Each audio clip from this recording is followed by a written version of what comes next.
Welcome, gentle listener. I am Baldermort, your faithful servant, and I wish to introduce you to the forces, factions, and important units of the Warhammer 40k universe. The grim darkness of the far future, where there is no time for peace, there is only time for war. And today, we are to take a very brief look at one of the most notorious Tyranid blaster beasts, the Bioforms that are not much more than huge walking artillery pieces.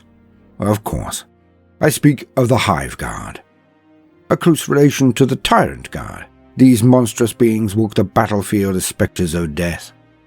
But despite their size, it is not the full frontal charge and smashing and slashing claws that make this beast a thing to be dreaded on the battlefield. And so, as usual, for the very basics, let us lean on existing wisdom. To quote, Hive Guard. Stocky, heavily armoured organisms lumber forward to form a phalanx in front of the advancing enemy, bracing their huge forms before unleashing a devastating volley from the massive biocannons fused to their flesh. Storms of viscous spines slice through the enemy ranks, punching through armour and bone, sending up a thick mist of blood. Even those warriors who dive for cover from this deadly barrage are not spared, for the hail of shards seems to veer unerringly past all obstacles, impaling them even as they look to return fire. In the later stages of a Tyranid invasion, strange alien architecture blights a prey world. Towering spore chimneys burst from beneath the churned ground to belch their poisonous spores into the air, and capillary towers are grown to funnel the digested gruel of the planet's biomass to the hive ships in space. Such structures are vital to the Tyranids' attempt to consume a world, yet they have few defenses of their own. Instead, the hive mind has created a specific beast for their protection, the Hive Guard. Even amongst the Tyranid swarm, the Hive Guard stands out as being uniquely created to its role. It is essentially a gun beast, with heavily armoured centroid form providing a durable and stable firing platform for the massive Impaler Cannon bonded to the beast's forelimbs. By bracing its powerful lower limbs, the Hive Guard is able to contain the Impaler Cannon's prodigious recoil, allowing a continuous and highly accurate stream of fire. Though not as developed as that of the Synapse creature, Hive Guard possess a low-level telepathic ability that allows them to see through the eyes of all other Tyranid organisms, giving them unconscious access to a great wealth of tactical and targeting information that would overwhelm even the most sophisticated cogitators. Furthermore, the Hive Guard is even more closely bonded with the shard beasts that comprise the ammunition of its Impaler Cannon. Through a complicated series of mental stimuli, it can command the shard beast to change vector while in flight, causing the projectile to veer and hone in on the target with unerring accuracy. The combination of these two abilities means that a Hive Guard need not necessarily see a target itself to engage it. A Hive Guard's nascent telepathic abilities do not come without a cost. The scant mental capacity apportioned to the Hive Guard for other tasks makes it an exclusively territorial beast.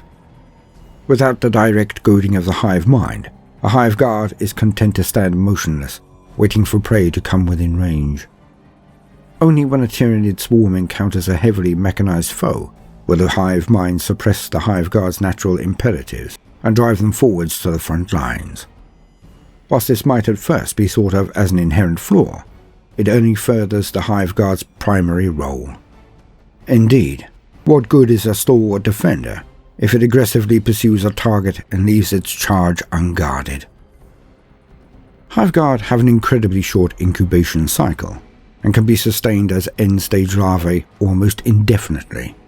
This means that rather than wasting precious biomass by creating and sustaining protectors that will stand idle, the hive mind can swiftly spawn Hive Guard wherever its advance is threatened, meeting an enemy counterattack with salvo after salvo of intense firepower. Those few warriors who have launched a strike at the very heart of a Tyranid bioship and returned alive report being suddenly surrounded by scores of these guardian organisms, spawned forth in haste by the vessel to defend its vital organs. Impaler Cannons. Impaler Cannons are huge assault weapons that propel osseous spines at a target with catastrophic force. These projectiles reach such a velocity that they can punch through reinforced plasteel. At the base of each spine is a small creature known as a shard beast that uses thin, membranous wings to steer the spine towards its target. Even enemy soldiers behind cover or moving at high speed must beware the fire of an Impaler Cannon, for shard beasts hone in on their quarry with unerring accuracy." End quote. Now I have to admit to having a very soft spot for the Hive Guard, because they are one of the few units that I feel most epitomize their lore and its write-up. Also because they are a constant vexation, a thorn in the side of any opponent. The models are sumptuous enough, as with the vast majority of the Tyranid line, but they stand out due to the annoyance they can bring to the field. For as we have heard, the Hive Guard are able to target vehicles and units that they cannot even see, which means that they can be camped near the base or in the middle of the board, and then simply pick off units that draw their ire. This ability to punish opponents while safely ensconced within rubble or other terrain features difficult to dig out and impossible to initially target, which means that they are the natural draw for many a deep-striking elimination unit. Because the opponent has to maneuver to even get these chaps into their sights, it means that they have to reveal their ace cards early, or weather the storm of volley after volley of armored-piercing self-guided impaler shot. Hilarious. In an army that is known for its desperate rampages toward any foe, it is a wonderful little surprise for the uninitiated player. A surprise that often leads to their imminent downfall. I have been Baldermort, your faithful servant. I hope you've enjoyed this brief introduction to Hive Guard. If so, then please consider liking and subscribing. If you do, then hit the notifications button, as I would not want you to miss out. If you see the worth in what we are doing here, then please do also consider joining our Patreon, or giving that video a share if that is beyond your present scope. It would be a great boon. Now, no matter what you do today, do try to make some time for fun. Toodaloo.